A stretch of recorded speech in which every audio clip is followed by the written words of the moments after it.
Brought to you by Khata Book. इसका technology का लफ्ज तो कम नहीं हो सकता है, लेकिन क्यूआर का हिसाब सिंपल हो सकता है। क्या? कैसे? खाता बुक क्यूआर से मैन, ये सब ऐप से पेमेंट एक्सेप्ट करता है और फुल हिसाब को एक जगह दिखाता है। अरे हिसाब सिंपल हो गया। खाता बुक बिजनेस हुआ इजी मैन। आप सोचें कि ये कैसा शख्स है, ये कैसा बिच्छू है, ये कैसा दो मुंह वाला सांप है कि ये हमारे दुश्मन को दावत दे रहा है कि आओ और हमारे इंटरनल मामलात में मदाखलत करो। चीन के साथ गलबगियां करने की मंशा को लेकर पीओके में नेशनल कॉन्फ्रेंस के नेता फारूक अब्दुल्ला को लेकर लोगों का गुस्सा फूट पड़ा है। पीओके के कार्यकर्ता अमजद अयूब मिर्जा ने अब्दुल्ला परिवार को दोमुहा सांप बताते हुए कश्मीरियों को उनसे सावधान रहने की सलाह दी है। एक वीडियो संदेश में मिर्जा ने कहा, शेख अब्दुल्ला, फारूक अब्दुल्ला और उमर अब्दुल्ला गद्दार हैं। उन्होंने कभी कश्मीरियों की चिंता नहीं की, उन्हें बस अपनी चिंता रही।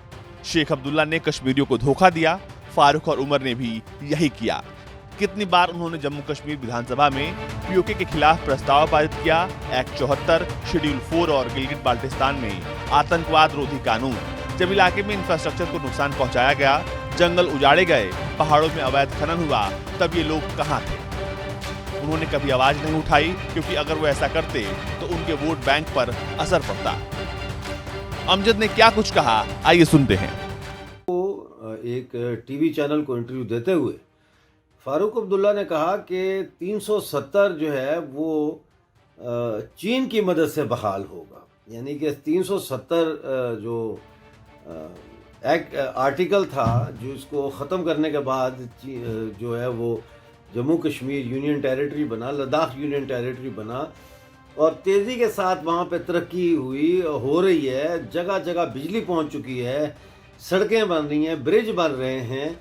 वहाँ का एक्स चीफ मिनिस्टर जो है वो ये कह रहा है कि हम 370 जो है जो जम्मू कश्मीर का स्पेशल स्टेटस था उसको हम चाइना की मदद से बहाल करवाएंगे। तो मैं यहाँ पे आपकी गोश गुजार करना चाहता हूँ कि ऐसे में जहाँ फारूक अब्दुल्ला हो, उमर अब्दुल्ला हो, महबूबा मुफ्ती हो, ये लोग हों, वहाँ हमें गद्दारों की तो ज़रूरत, दुश्मनों की तो ज़रूरत ही नहीं है।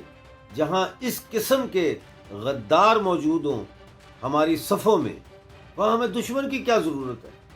और फारूक अब्दुल्ला उल्टा भारत के ऊपर ये इल्ज़ाम लगा रहे हैं कि चाइना ने जो लाइन ऑफ एक्चुअल कंट्रोल के ऊपर जो जारहियत की है, जो हमारे सैनिकों के साथ उन्होंने बदतमीज़ी की है, जो हमारे सैनिकों के ऊपर उन्होंने हमला किया है, उसकी वजह असल में भारतीय सरकार है। यानी भारतीय सरकार ने 370 को एब्रोगेट किया, उसकी वजह से चाइना को गुस्सा आया और चाइना ने लाइन ऑफ कंट्रोल पर, लाइन ऑफ एक्चुअल कंट्रोल जो है उसके ऊपर लद्दाख में हमारे सैनिकों को मारा। इतनी शर्मनाक बयान है ये, इतना शर्मनाक बयान है। मैं तो समझता हूँ कि फारूक अब्दुल्ला को गिरफ्तार करके इसके ऊपर दुश्मन की सहूलतकारी के बयानिए को आम करने का इल्ज़ाम लगाकर गिरफ्तार किया जाए और उसके ऊपर जो है वो गद्दारी का मुकदमा चलाया जाए, बगावत का नहीं बल्कि गद्दारी का।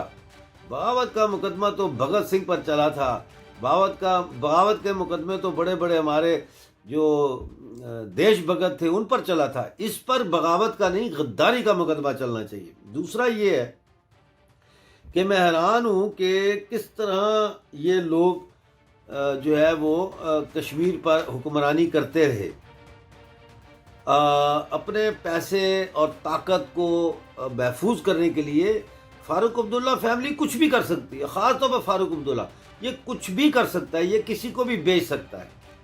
इसके बाप ने हमें बेचा, हम जम्मू के जो लोग थे, हम इसके बाप के लिए ख़तरा थे। इसलिए कि अगर जम्मू बड़ा होता और जैसे पहले था वैसा होता तो फिर जो जम्मू कश्मीर की लेजिस्लेटिव असम्बली और आइन साज असम्बली है उसमें फिर जो फारूक अब्दुल्ला के वालिद हैं शेख अब्दुल्ला, उनको मुश्किल पेश आती, क्योंकि वहाँ पे फिर बराबर का टकराव होता। हम जम्मू के होते, वो कश्मीर के होते, تو پھر جموں کشمیر کے اوپر ان کی اس طرح سے اجارہ داری قائم نہیں ہو سکتی تھی.